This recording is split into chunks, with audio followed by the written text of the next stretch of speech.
আসসালামু আলাইকুম everyone, welcome to my channel. খুবই সহজভাবে ঝটপট ভীষণ মজার মুচমুচে একটি বিকেলের নাস্তা আজকে তৈরি করে দেখাবো। ফুলকপি, বাঁধাকপি আর ঘরে থাকা সামান্য কিছু উপকরণ দিয়ে যে ঝটপট এত মজার একটি পাকোড়া তৈরি করা যায় তা আপনারা না তৈরি করে খেলে বুঝতেই পারবেন না। নাস্তাটা তৈরি করা একদমই সহজ, মাত্র 5 মিনিটে চা তৈরির আগেই ঝটপট এই নাস্তাটি তৈরি করে নিতে পারবেন। আশা করছি আজকের রেসিপিটা আপনাদের সবার কাছে ভীষণ ভালো লাগবে। তো আর কথা বাড়াচ্ছি না, চলুন ঝটপট সহজেই রেসিপিটি দেখে নিচ্ছি।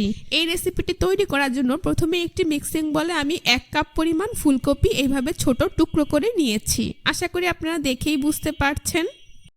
তারপর এর মধ্যে দিয়ে দিচ্ছি আমি 1 কাপ পরিমাণ বাঁধাকপি কুচি। বাঁধাকপিগুলোকে আমি একইভাবে কুচি করে নিয়েছি। এবার এর মধ্যে দিয়ে দিচ্ছি একটি ডিম। ডিমটাকে আমি প্রায় 20 মিনিট আগে ফ্রিজ থেকে নামিয়ে রেখেছিলাম। তারপর এখানে আমি দিয়ে দিচ্ছি একটি বড় সাইজের পেঁয়াজ কুচি। এখন অ্যাড করে দিচ্ছি এখানে একটি বড় সাইজের গ্রেট করা কাঁচা আলু। কাঁচা আলুটাকে গ্রেট করে খুব ভালো করে পানি ঝরিয়ে নিতে হবে। কাঁচামরিচ কুচি দিয়ে দিচ্ছি 3 থেকে 4টি।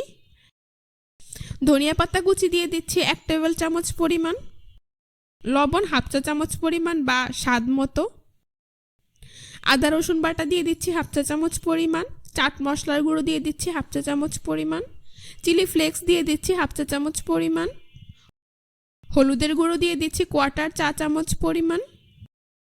ধনিয়ার গুঁড়ো দিয়ে দিচ্ছি 1/2 চা চামচ পরিমাণ। আর সবশেষে গরম মশলার গুঁড়ো দিয়ে দিচ্ছি 1/2 চা চামচ পরিমাণ। এবার এই সবগুলো উপকরণ একসাথে হাত দিয়ে খুব ভালোভাবে মিশিয়ে নিতে হবে। মোটামুটি 5 থেকে 7 মিনিট সময় নিয়ে খুব ভালোভাবে সবগুলো উপকরণ মশলার সাথে মিশিয়ে নিতে হবে। তো দেখতেই পাচ্ছেন আমার সবগুলো উপকরণ মেশানো হয়ে গিয়েছে। আপনারা চাইলে কিন্তু এখানে যে কোনো ধরনের সবজি ব্যবহার করতে পারবেন। এবার নাস্তাটির বাইন্ডিংয়ের জন্য প্রথমে এখানে আমি দিয়ে দিচ্ছি 1/3 কাপ পরিমাণ বেসন। তারপর দিয়ে দিচ্ছি 1/3 কাপ পরিমাণ চালের গুঁড়ো। আর সবশেষে দিয়ে দিচ্ছি 1 টেবিল চামচ পরিমাণ কর্নফ্লাওয়ার। এটা অপশনাল, হাতের কাছে না থাকলে না দিলেও চলবে। এবার এই সবগুলো উপকরণ একসাথে খুব ভালোভাবে মিশিয়ে নিচ্ছি।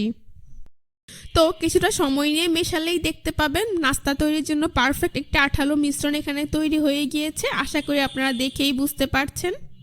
এবার আপনারা আপনাদের পছন্দ অনুযায়ী যে কোনোভাবে পাকোড়া শেপ দিয়ে নাস্তাগুলোকে তৈরি করে নিতে পারবেন। তো নাস্তা তৈরির জন্য প্রথমে এখান থেকে আমি পরিমাণ মতো নাস্তার মিশ্রণ নিয়ে নিচ্ছি। তারপর হাত দিয়ে এইভাবে চেপে এরকম পাকোড়া শেপ দিয়ে নাস্তাগুলোকে আমি তৈরি করে নেব। এখন নাস্তাগুলোকে ভেজে নেওয়ার জন্য চুলায় একটি প্যানে পরিমাণ মতো তেল দিয়ে তা মিডিয়াম হিটে গরম করে নিয়েছি। এইবার এই গরম তেলে একে একে নাস্তাগুলোকে দিয়ে দিচ্ছি। আশা করি আপনারা দেখেই বুঝতে পারছেন এরকম পাকোড়া শেপ দিয়ে আমি সবগুলো নাস্তা দিয়ে দিচ্ছি। তেল খুব ভালোভাবে গরম হয়ে গেলে নাস্তাগুলো দেওয়ার সময় অবশ্যই চুলার আঁচ লোতে রাখতে হবে। এক পাশ ভাজা হয়ে গেলে এগুলোকে আমি উল্টে দিচ্ছি। এইভাবেই চুলার আঁচ মিডিয়াম টু লোতে রেখে কিছুক্ষণ পর পর উল্টে পাল্টে নাস্তাগুলোকে গোল্ডেন ব্রাউন কালার এবং ক্রিস্পি করে ভেজে নিতে হবে। যেহেতু আমরা সবকিছু এখানে কাঁচা ব্যবহার করেছি তাই এগুলোকে মিডিয়াম টু লো হিটে ভেজে নিতে হবে। চুলার আঁচ খুব বেশি হাইতে দিয়ে নাস্তাগুলোকে ভাজা যাবে না, সেই ক্ষেত্রে নাস্তাগুলো বাইরে দিয়ে পুড়ে যাবে কিন্তু ভেতরে ভালোভাবে কুক হবে না, আর খেতেও খুব একটা ভালো লাগবে না। তো দেখতেই পাচ্ছেন আমার নাস্তাগুলো ভাজা হয়ে গিয়েছে, খুব সুন্দর কালার চলে এসেছে। এখন একটি ছাঁকনি দিয়ে এগুলোকে তেল থেকে তুলে খুব ভালোভাবে তেল ঝরিয়ে একটি নাস্তার প্লেটে উঠিয়ে নিচ্ছি।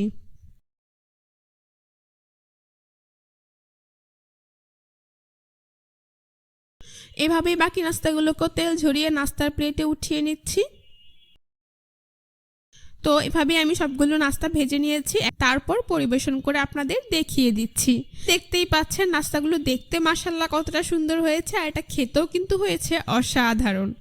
বাচ্চাদের টিফিনের জন্য কিংবা অতিথি আপ্যায়নে চা তৈরির আগেই ঝটপট এই স্ন্যাক্সটি একবার তৈরি করে দিলেই দেখবেন পরিবারের বড় থেকে ছোট সকলেই খুবই পছন্দ করবে। আশা করছি আজকের এই রেসিপিটা আপনাদের সবার কাছে ভীষণ ভালো লেগেছে। রেসিপিটি ভালো লেগে থাকলে অবশ্যই আমার চ্যানেলটি সাবস্ক্রাইব করবেন, পাশে থাকা বেল বাটনটি অন করে দিবেন। আজ এই পর্যন্তই, সবাই ভালো থাকবেন, সুস্থ থাকবেন। আল্লাহ হাফেজ।